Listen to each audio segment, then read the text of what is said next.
importante este punto de información por la intervención que me precediera antes de la señora Valentina Centeno, que hablaba sobre la deuda del Ecuador en otros gobiernos, decía ella, refiriéndose obviamente al gobierno de la Revolución Ciudadana. Aquí tengo datos importantes que es importante, valga la redundancia, que todo el Ecuador lo sepa. En el 2016, la deuda consolidada del Ecuador cerró en el año 2016 en 26.792 millones de dólares, es decir, 27.8% del Producto Interno Bruto, cifras del Ministerio de Finanzas. Asimismo, la deuda agregada no llegaba al límite de endeudamiento. Sí, señora Sofía Sánchez, la deuda agregada no llegaba al límite de endeudamiento, es decir, al 40% del Producto Interno Bruto. Muy diferente a la deuda que dejan dos gobiernos, el de Moreno y de Lazo, que usted defendía, y eso no lo puede olvidar el pueblo ecuatoriano. Que no haya confusión, aquí que no haya confusión. Primero, ¿de qué es lo que ha aplaudido hoy día alguna bancada al señor ministro de Finanzas? Que en el 2016 la deuda con el FMI era cero. No teníamos deuda con el FMI y en este momento estamos queriendo contratar deuda técnica, dice la asambleísta que me precedió en la palabra, para pagar deuda del FMI. Discúlpeme, ese tipo de deuda no sirve. Por supuesto que la Revolución Ciudadana contrató deuda. Esa deuda que la usaron en construir hidroeléctricas como Coca-Cola Sinclair, que siguen salvándonos de los apagones. ¿Les duela o no les duela? Los hospitales que dejaron de destruir estos años, por ejemplo, como el hospital de Monte Sinaí, el hospital del Guasmo y tantos hospitales que se construyeron. Es decir, deuda que sirvió para el desarrollo del país. Les guste, les duela o no les duela o no les duela. ¿Qué es lo que aplaudí en el día de hoy? Señor presidente, permítame. En el 2013, al Ecuador lo llamaron el jaguar latinoamericano. Así lo llamaron en el 2013. Una revista, América Economía, un ministro alemán, un país que se desarrollaba. Hoy, una revista, un periódico francés, Charlie Hebdo, Ecuador, el primer país en exportar cocaína. ¿Qué es lo que aplaudían el día de hoy? Esa es la verdad. ¿Qué es lo que aplaudían el 24 de mayo, presidente? Cifras falsas. 105.000 empleos, dijeron, de empleo joven. Pero el mismo INEC dice que se ha perdido 83.322 empleos. Esa es la realidad. Una institución del mismo Estado ecuatoriano desmiente las cifras que el 24 de mayo vino aquí a decir el señor presidente. ¿Qué aplaudían? Es mi pregunta. Otra cifra. Un minuto, perfecto, gracias. Señor presidente. Otra cifra durísima, que no la dijeron. La migración sigue subiendo. 81.338 personas entre enero a abril de este año siguen saliendo. Esa cifra no la dio. Vuelvo a preguntar, ¿qué aplaudían? ¿Qué aplaudían en seguridad? Dan una cifra aquí que supuestamente ha reducido el número de muertes violentas en 27%. Y la realidad de los números es que apenas hay una reducción del 17%. Cuando el gobierno de la Revolución Ciudadana en el 2017 dejó 5 homicidios por cada 100.000 habitantes. Esa es la realidad. Los números no mienten. Era importante esta aclaración para que no nos vengan a confundir, porque aquí quieren que se firme un contrato con el FMI, un acuerdo con el FMI, pero viene el paquetazo. Van a subir el precio del gas, van a eliminar el subsidio de los combustibles, van a subir el precio de la energía eléctrica, van a quitarles más servicios a los ecuatorianos. En definitiva, van a empobrecer al pueblo ecuatoriano y eso no lo podemos permitir y esta asamblea tiene que detenerlo. Muchas gracias, presidente. Gracias, señor presidente. Buenas tardes, compañeros legisladores. Creo que es importante ratificar que fiscalizar está bien, pero respetando la Constitución y la ley. No es lo mismo fiscalizar que interferir en el bienestar del país, interferir en los acuerdos de negociación técnica que está llevando a cabo el gobierno, interferir en los mecanismos de financiamiento del Ministerio de Finanzas e impedir que este país salga adelante cubriendo las deudas, que en esta misma asamblea exhortamos al gobierno todos y cada uno de los plenos que cumpla. Creo que no estamos diferenciando entre lo que es una negociación técnica, un acuerdo comercial y un tratado internacional.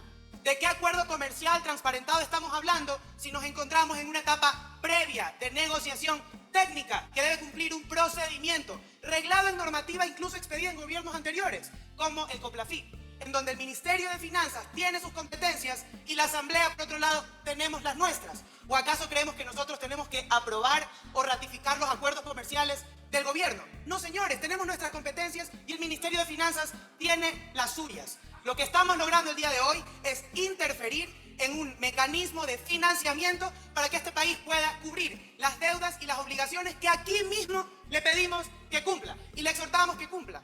Pero estamos cayendo en no hacer y no dejar hacer, porque cada una de las medidas que propone este gobierno en esta asamblea son dinamitadas. Cuando queremos inversión privada, somos privatizadores. Cuando queremos condonación de multas e intereses, es que queremos beneficiar a unos pocos. Cuando proponemos medidas recaudatorias, es que quieren robarse la plata. Ahora que proponemos como gobierno un acuerdo con el Fondo Monetario Internacional, un organismo internacional para recibir 4.000 millones de dólares, también lo queremos dinamitar. ¿De qué estamos hablando? No hacemos ni dejamos hacer. Y esas son las prácticas de la vieja política en la que no podemos caer.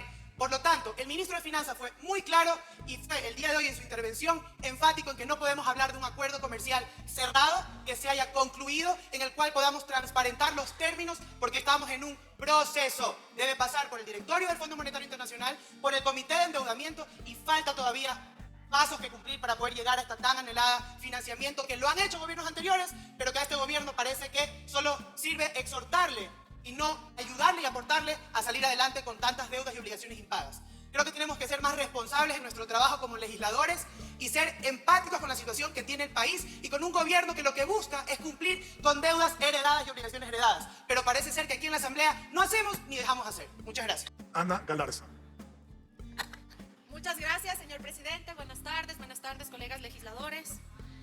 Me parece muy importante las diferentes posturas que han tenido aquí los compañeros y creo que todos estamos con una constante preocupación de cómo se está dando el uso de los recursos públicos que nos pertenecen a todos los ecuatorianos.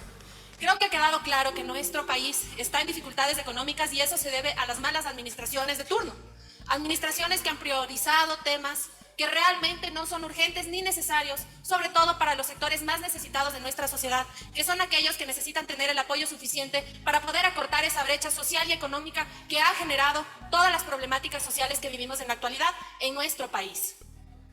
Ahora también tengo una preocupación de darme cuenta que se habla mucho de un nuevo Ecuador, y vemos el eslogan de Nuevo Ecuador y el Nuevo Ecuador, y en los contratos que se han celebrado en este año de este nuevo gobierno con el eslogan de Nuevo Ecuador, unos sobreprecios que los vimos en épocas pasadas, replicándose en la actualidad.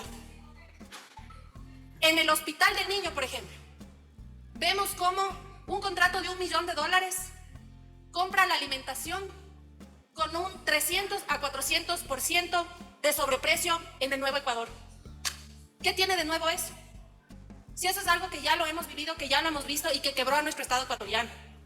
¿Cómo Finanza desembolsa urgentemente recursos para contratos con sobreprecio, pero en otros casos no le da la prioridad necesaria? ¿Cuántas personas no pueden atenderse porque Finanzas decidió no pagar a las clínicas de diálisis?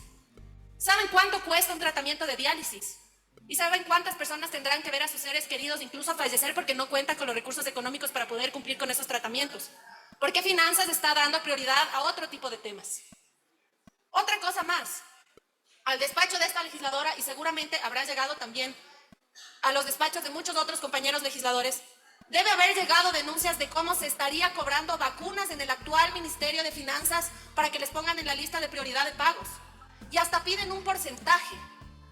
Yo no digo que sea el ministro quien esté cobrando esto, pero es importante que aquí lo digamos para que él se entere, si es que no se ha enterado ya. Porque sería gravísimo que él sepa lo que se está dando en este gobierno de vacunas para pagar no solamente a proveedores, sino también a gobiernos autónomos descentralizados. Les piden un porcentaje para pagarle los recursos que por ley les corresponden. Entonces, si no sabía, que se entere, que prenda la luz y se entere. Aquí tengo sendos pedidos de información porque ese es nuestro trabajo, el fiscalizar. ¿Ya pagaron a Solca? No. ¿Por qué? Porque están pagando millones de dólares en pauta. Pagan cientos de miles de dólares como que fuera una prioridad a medios digitales que se ñañan con narcotraficantes. Es parte de Nuevo Ecuador. Esas son las prioridades de Nuevo Ecuador. La pauta, pero no pagar los tratamientos de Solca. Y dirán que la deuda de Solca viene desde años atrás.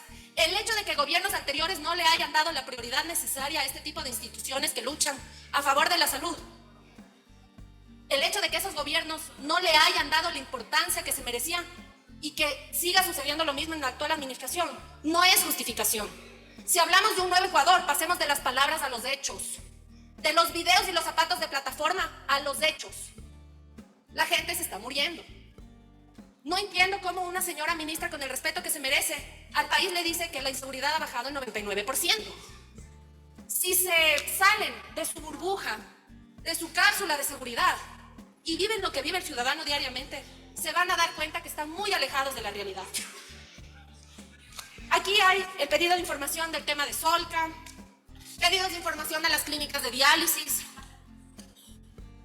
Y el gobierno lo único que responde es que no hay recursos y no hay recursos, pero también hacemos pedidos de información y nos damos cuenta que sí hay recursos para otro tipo de cosas que no son urgentes para el país. Como no fue urgente que este Ministerio de Finanzas le haya pagado 22 millones de dólares en bonos a la familia Bucaram. Este gobierno de Nuevo Ecuador, no el anterior, ni el anterior, ni el anterior, este. Esas son las situaciones que a todos debería preocuparnos.